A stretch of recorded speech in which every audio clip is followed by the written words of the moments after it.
Juste quelques mots pour cadrer un tout petit peu notre sujet de ce soir, si vous le voulez bien. Alors c'est vrai que très souvent, peut-être trop souvent, sans doute, on l'a partagé avec Bruno, Vincent et Pauline, on entend et on suppose donc, parce qu'on suppose beaucoup par rapport à ce qu'on entend, que l'innovation découle uniquement de la recherche, qu'elle repose sur des avancées technologiques, qu'on la mesure par des dépôts de brevets, et qu'elle implique la plupart du temps des investissements très lourds et qu'on la doit peut-être même au talent de quelques rares visionnaires. Alors si on dit ça, on est quand même dans une partie certes de l'innovation, mais peut-être une partie, en tous les cas, un petit peu plus restrictive et étroite que la manière dont on a envie de la considérer.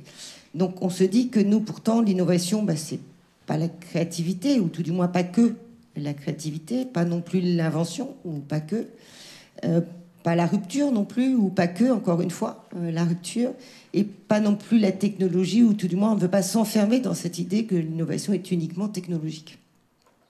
Alors peut-être qu'innover se réfère aussi et plus à des sujets d'amélioration, de modification, de transformation d'une idée, d'un produit, d'un processus pour faire mieux, mais peut-être à partir de choses qui existent aussi déjà dans nos univers afin de répondre à différents types de besoins, de contraintes aussi parfois, contraintes réglementaires, contraintes environnementales, ou des demandes ou des besoins émis et partagés par les clients. Alors, pour ceux qui me connaissent un petit peu, ils savent que je suis une vieille latiniste, et pas que latiniste dans le vieil d'ailleurs. Et j'aime bien des fois retourner voir l'origine du mot. Et le mot innover vient d'un mot latin, vous en serez sans doute douté, qui est innovere. Mais innovere a deux racines. Il y a d'abord le in, qui signifie dans, vers l'intérieur, et le novare, qui signifie renouveler, rafraîchir, renouveler à l'intérieur. Donc peut-être que aussi l'idée, en tous les cas première, que voulait dire innovare, c'était se traduirait peut-être plus littéralement par renouveler à l'intérieur, par l'intérieur et de l'intérieur.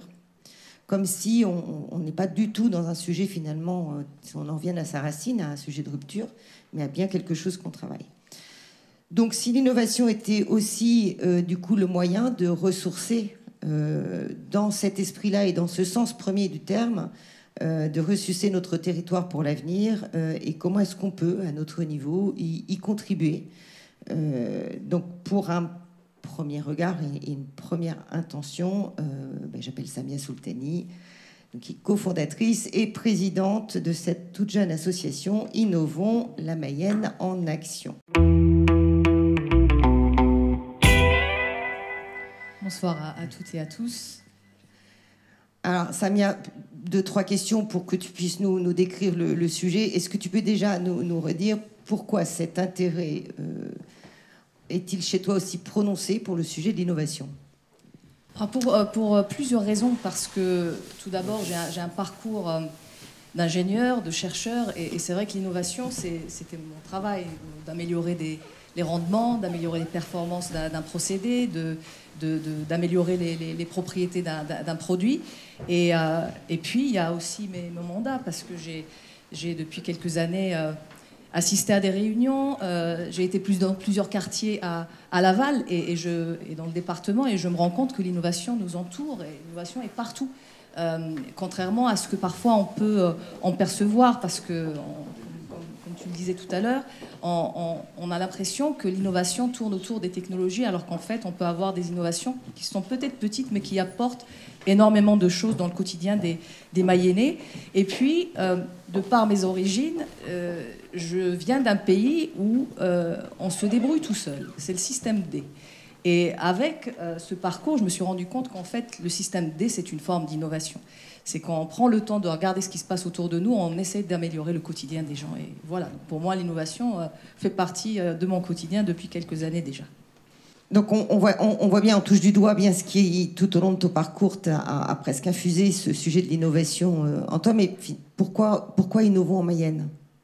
Oui, parce que pour moi, la Mayenne, et je salue le président qui a bien voulu répondre positivement à cette invitation, c'est que la Mayenne peut être en fait un terrain d'expérimentation, un terrain d'innovation à ciel ouvert. C'est par le territoire et dans nos territoires qu'on va mettre en valeur le département de la Mayenne.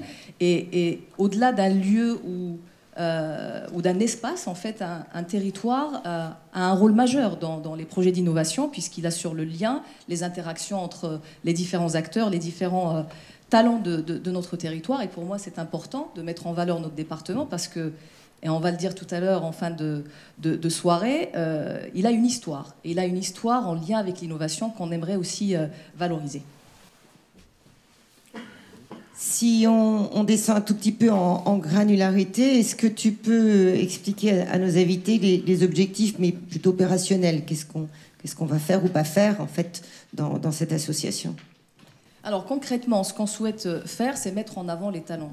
Je le disais à l'instant, on a des talents un peu partout dans le département qu'on souhaite mettre en avant. Ils sont qu'on définit en fait au sein de l'association comme étant des innovateurs. Ce sont des acteurs de nos territoires, de notre territoire, et qui permettent à mettre en valeur le territoire et le rendre plus attractif via ces projets d'innovation. Donc le projet de notre association consiste à repérer ces talents, les mettre en avant, les valoriser. Et puis, dans le cadre de soirées thématiques qu'on va organiser 2 à 3 fois par an, c'est inviter un spécialiste de l'innovation sur une thématique donnée pour nous éclairer, pour aussi nous permettre d'avancer et de s'inspirer de ce qui se fait ailleurs, au niveau national et international.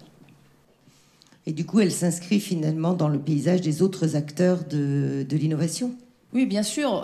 Donc, il y a d'autres acteurs. Je salue Timothée qui est présent avec nous ce soir et le Village Baïséa qui assure aussi l'accompagnement des startups et l'accompagnement des entreprises innovantes. Il y a aussi LMT qui organise aujourd'hui et depuis hier le West Data Festival qui permet d'accompagner aussi l'innovation dans le territoire.